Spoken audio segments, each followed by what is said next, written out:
नमस्कार। जय हिंद दोस्तों। हम लोग यूकेपीएससी मुख्य परीक्षा के लिए हिंदी का अध्ययन कर रहे थे। आज का जो टॉपिक है वह है संज्ञा।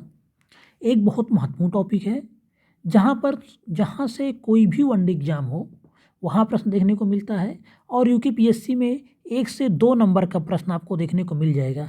हाथ से लिखा हुआ नोट से किसी बुक में आपको परेशान होने का समय नहीं है, बहुत समय कम है। आप इसको रिवीजन कर लेंगे और यहीं से आपका काम हो जाएगा। एक बार इसको देख लेंगे और एक अगर आपको पीडीएफ चाहिए तो पीडीएफ आपको मिल जाएगी @टेक IAS चैनल पे जाके, वहाँ से इसका पीडीएफ आपको प्राप्त हो जाएगा। एक बार आप पढ़ लेंगे 1 से 2 नंबर का आपका काम हो जाएगा।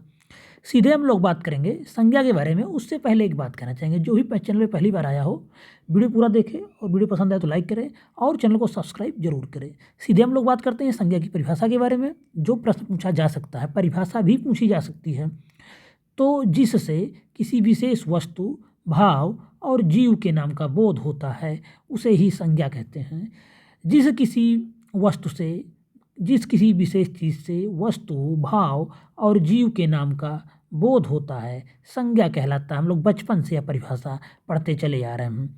दूसरे शब्दों में कहें तो किसी प्राणी, वस्तु, स्थान, गुण या भाव के नाम को ही हम लोग संज्ञा कहते हैं। यह आसान परिभाषा हम लोग याद कर लेंगे। 1 नंबर का प्रश्न यहाँ से पूछा जा सकता है कि संज्ञा किसे कहते हैं, संज्ञा के भेद बताइए। 2 नंबर का प्रश्न इसी टाइप का बन सकता है, 1+1। तो संज्ञा किसे कहते हैं और संज्ञा का भेद बताइए, यह प्रश्न बन सकता है।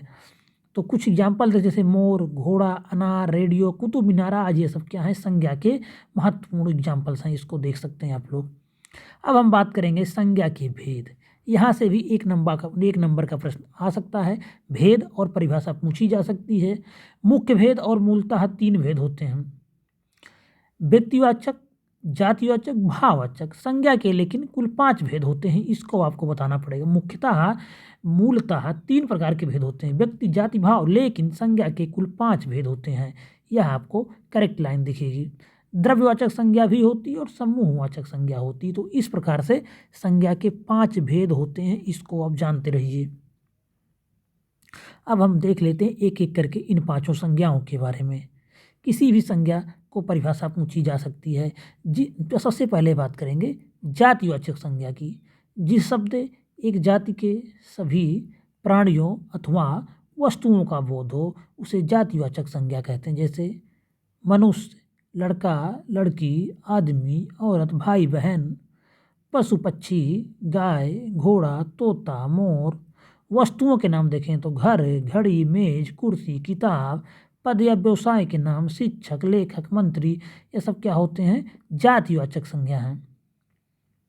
उसके बाद हम बात करेंगे व्यक्तिवाचक संज्ञा के बारे में। इससे केवल एक ही व्यक्ति या वस्तु का बोध होता है, जैसे राम, श्याम, गीता। देश के नाम भारत, जापान, चीन। नदियों के नाम गंगा, यमुना, पटना, इलाहाबाद। शहर हैं, पुस्तकों के नाम, यह सब क्या हैं, व्यक्तिवाचक संज्ञाएं हैं। उसके बाद हम लोग देखेंगे भाववाचक संज्ञाओं के बारे में। सिर्फ हम लोग यह रिवीजन कर रहे हैं।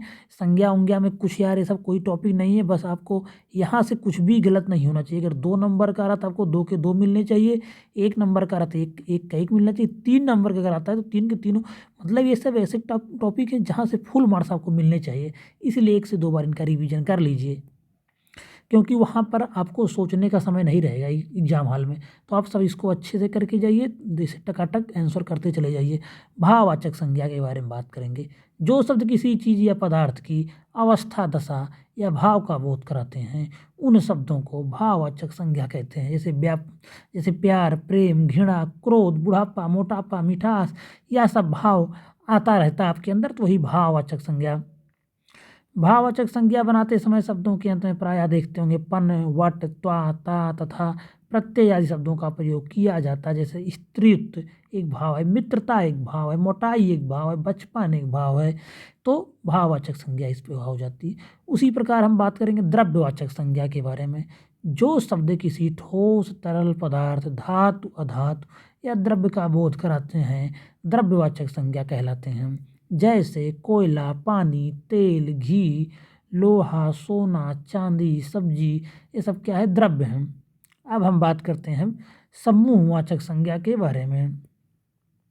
जिन संज्ञा शब्दों से किसी भी व्यक्ति या वस्तु के समूह का बोध होता है उन शब्दों को समूहवाचक या समुदायवाचक संज्ञा कहते हैं। जैसे भीड़, मेला, सभा, कक्षा, परिवार, पुस्तकालय, यह सब एक समूह में ही होते हैं। भीड़ भी लोगों का समूह होता है, मेला में भी लोगों का समूह होता है, सभा में बहुत सारे लोग होते हैं, कक्षा में बहुत सारे विद्यार्थी होते हैं, परिवार में बहुत सारे मेंबर्स होते हैं। इसी तरह पुस्तकालय में बहुत सारी पुस्तकों का समूह होता है। क्या हो गया? समुदाय या समूहवाचक संज्ञा। द्रव्यवाचक संज्ञा आपने देखा, भाववाचक संज्ञा आपने देखा, व्यक्तिवाचक संज्ञा आपने देखा, उसी प्रकार आपने जातिवाचक संज्ञा देखा। संज्ञा के भेद आपने देखा, 5 भेद होते हैं, इस चीज़ को आप ध्यान रखेंगे। 5 भेद होते हैं, व्यक्तिवाचक, जातिवाचक, भाववाचक, द्रव्यवाचक और समूहवाचक, समूह या समुदायवाचक। और परिभाषा देखा आपने।